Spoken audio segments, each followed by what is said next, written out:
Bonjour et bienvenue dans 5 minutes pour Christ. Notre enseignement du jour, c'est l'intelligence renouvelée. Deuxième partie. À tout de suite. 5 minutes pour Christ, c'est 5 minutes d'édification, de partage, mais surtout de transformation. Nous vous laissons découvrir le sujet du jour. Bonne écoute et que le Seigneur vous bénisse. Cette deuxième partie a pour sous-titre « Le but visé par une intelligence renouvelée ». Amen. Mais avant de développer, nous allons faire un bref récapitulatif de ce que nous avons vu dans la précédente vidéo. Nous avons compris que c'est Jésus-Christ qui renouvelle notre intelligence. Parce que l'intelligence de l'homme est obscurcie, limitée, à cause du péché. Et ce péché entraîne des dérives que nous voyons vivre aujourd'hui, le monde, l'humanité tout entière, ce qui est bien désolant. C'est pour cela que le Seigneur nous a donné Jésus afin de résoudre ce problème et que nous puissions marcher dans la lumière. Pour cela, nous allons donc lire 1 Jean 5, verset 20 qui dit « Nous savons aussi que le Fils de Dieu est venu et qu'il nous a donné l'intelligence pour connaître le véritable. Et nous sommes dans le véritable en son Fils Jésus-Christ. » Amen. Nous comprenons donc par ce verset que Jésus-Christ est venu afin que nous puissions vivre dans le véritable et connaître le véritable.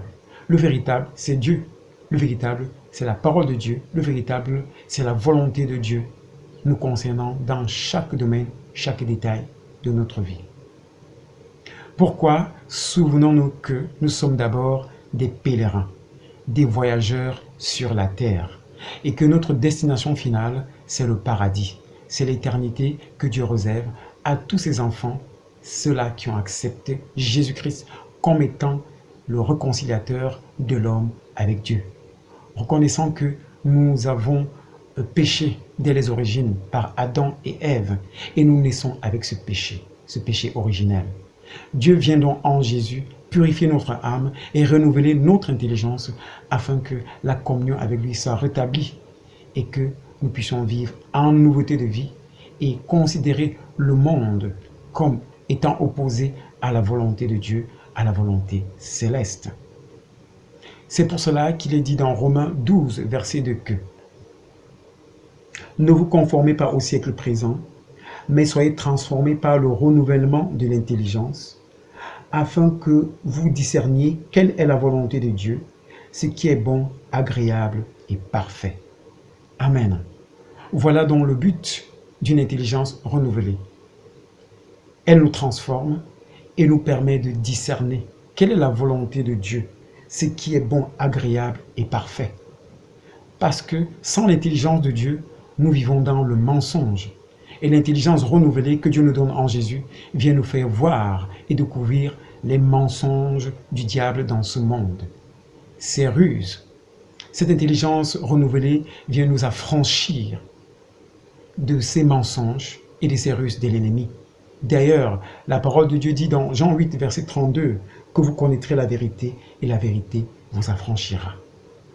Oui, cette vérité qui nous est donnée en Jésus vient nous affranchir, elle vient nous donner le discernement, elle vient nous donner de connaître la volonté de Dieu dans chaque domaine, dans chaque détail de notre vie, afin que nous puissions marcher dans la pureté, dans la lumière, dans la grâce que le Seigneur nous accorde, et que par cette grâce qu'il nous accorde en Jésus-Christ, nous ne sommes plus que vainqueurs dans tous les domaines de notre vie.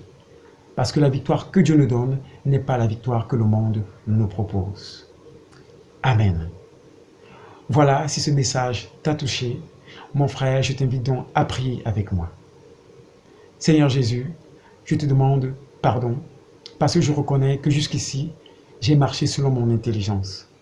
Je viens donc te recevoir comme Seigneur, comme Sauveur et mon unique Maître. Fais de moi une créature nouvelle et que je puisse marcher désormais en nouveauté de vie. Amen. Si ce message vous a plu, n'hésitez pas à vous abonner à la chaîne et surtout à activer la cloche de notification pour être prévenu à chaque diffusion. Des questions ou des préoccupations, contactez-nous via les coordonnées ci-après. Que le Seigneur vous bénisse.